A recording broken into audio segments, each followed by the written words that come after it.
রহস্যপিডিয়া with Shouvik.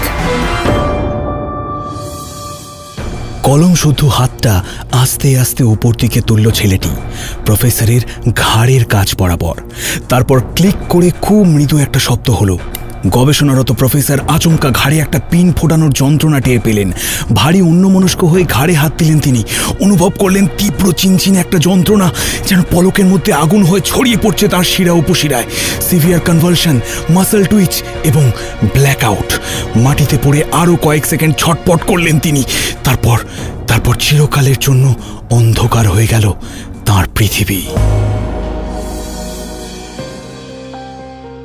তিনটে শব্দ: রহস্য, রোমাঞ্চ এবং অপরাধ। জীবনের পাতা হোক বা সাহিত্যের পাতা, উল্টে পাল্টে দেখলেই বোঝা যায় যে এই তিনটে শব্দ যেন একে অপরের সঙ্গে ওতপ্রোতভাবে জড়িত। আর এই শব্দগুলোর মেলবন্ধনেই ঘটে যাওয়া কিছু ঘটনা সম্পর্কে তোমায় জানাতেই হাজির আমি Souvik. Welcome to my new podcast রহস্যপিডিয়া। আজ তোমায় শোনাবো সেই গোয়েন্দার কথা, লেখক সুবর্ণ বসুর হাত ধরে বাংলা সাহিত্যে যার আবির্ভাব 1 দশকের সামান্য কিছু আগে। অনুমিত্র সিংহ। ক্লাসিক্যাল গোয়েন্দাদের মতন করে নয়, বরং ইনস্টিংক্ট কাজে লাগিয়ে রহস্যের সমাধান করে অনুমিত্র। শুনেনি অনুমিত্রর একটি কেস, বিষ মাখানো তীর।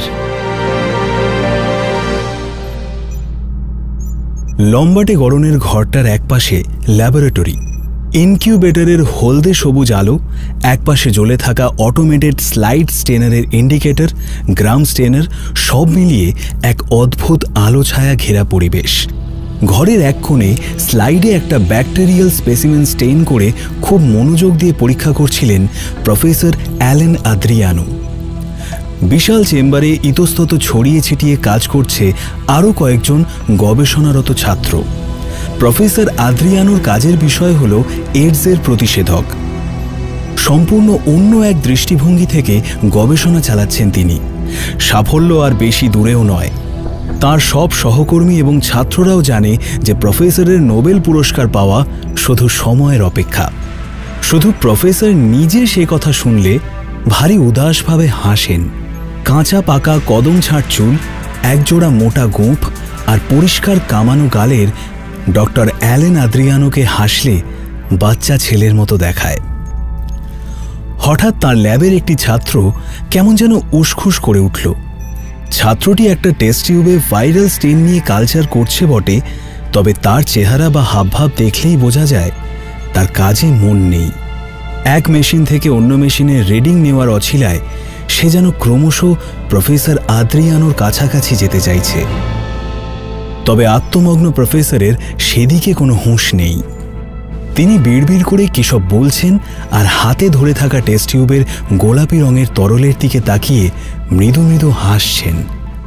পিছন থেকে ধীরে ধীরে এগিয়ে আসা ছাত্রটিকে তিনি খেয়ালও করলেন না। ছাত্রটি প্রফেসরের পিছনে এসে নিঃশব্দে খানিকক্ষণ অপেক্ষা করল। তারপর চারিদিকে দেখে ধীরে ধীরে বুক পকেট থেকে তুলে নিল তার পেনটা। খুব দামি ব্লা কলম, তার খুব প্রিয়। তবে সেটাকে কলম বললে কিছুই বলা হয় না। কলম শুদ্ধ হাতটা আস্তে আস্তে উপর দিকে তুলল ছেলেটি প্রফেসরের ঘাড়ের কাছ বরাবর। তারপর ক্লিক করে খুব মৃদু একটা শব্দ হলো।